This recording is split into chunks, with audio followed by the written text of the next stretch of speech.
त्या खिडकीत अजूनही या कादंबरीतल्या आजच्या भागात बघणार आपण सारंगची स्वप्न. डोंगरावर सकाळचं धुकं पुन्हा उतरलं होतं. पावसानंतरची थंड हवा वसाहतीतून हळूहळू फिरत होती. घरांच्या छपरांवरून अजूनही पाण्याचे थेंब खाली पडत होते.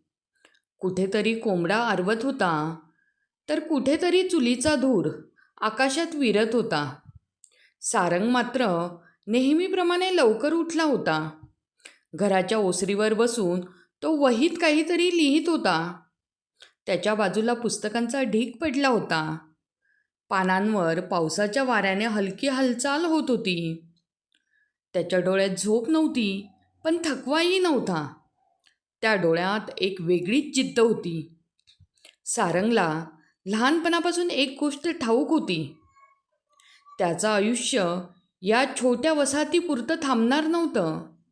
त्याला मोठं व्हायचं होतं, खूप शिकायचं होतं आणि आपल्या आईवडिलांचं आयुष्य बदलायचं होतं. त्याचे वडील अनेकदा म्हणायचे, आम्ही आयुष्यभर डोंगर चढलो रे, तू आता तुझ्या स्वप्नांचे डोंगर चढ. ते शब्द सारंगच्या मनात कायम कोरले गेले होते. तो अभ्यासात हुशार होता. गावातले शिक्षकही त्याचे कौतुक करायचे. मंदिराजवळ बसलेले म्हातारेही अनेकदा अभिमानाने म्हणायचे, तो मुलगा एक दिवस खूप मोठं नाव काढणार. पण सारंगला स्वतःच्या हुशारीचा कधी गर्व नव्हता. त्याचं मन अजूनही त्या साध्या घराशी, त्या डोंगराशी आणि त्या गावाशी जोडलेलं होतं. आई बाहेर आली. अरे, सकाळपासून पुन्हा पुस्तक? सारंग हलकंसं हसला. परीक्षा जवळ आली आहे आई. तिने त्याच्या केसांवरून हलकेच हात फिरवला. इतकं स्वतःला त्रास करून घेऊ नकोस. सारंग काही बोलला नाही.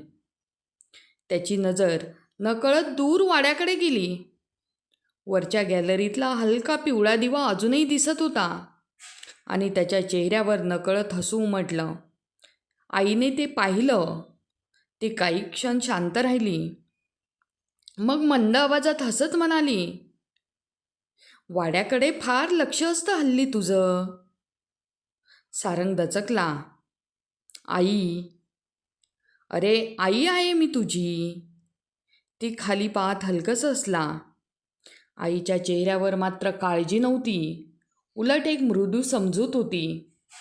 त्या दुपारी सारंग डोंगराच्या पायवाटेवर बसून पुस्तक वाचत होता. समोर ढग हळूहळू डोंगरावरून पुढे सरकत होते. खाली गाव शांत दिसत होतं. पण त्याचं लक्ष पुस्तकात नव्हतंच. त्याच्या मनात सतत वैदेही फिरत होती. तिचं हसू, तिचा शांत आवाज आणि तिच्या डोळ्यात दिसणारी माया. त्याला स्वतःवरच हलकंसं हसू आलं. त्याने आयुष्यभर भविष्याची स्वप्न पाहिली होती, शिक्षणाची, मोठी होण्याची, आईवडिलांची सुख देण्याची. पण त्या सगळ्या स्वप्नांमध्ये आता नकळत वैदेही सामील झाली होती. वाऱ्याने पानं हलली. दूर मंदिरातील घंटांचा आवाज पुन्हा डोंगरावरून तरंगत आला. सारंगने डोळे मिटले आणि त्या शांत क्षणी त्याच्या मनाने पहिल्यांदाच कुणासाठी एक सुंदर स्वप्न पाहिलं. तर हा होता आपला आजचा भाग. उद्याच्या भागात बघणार आपण वाड्यातील हास्य.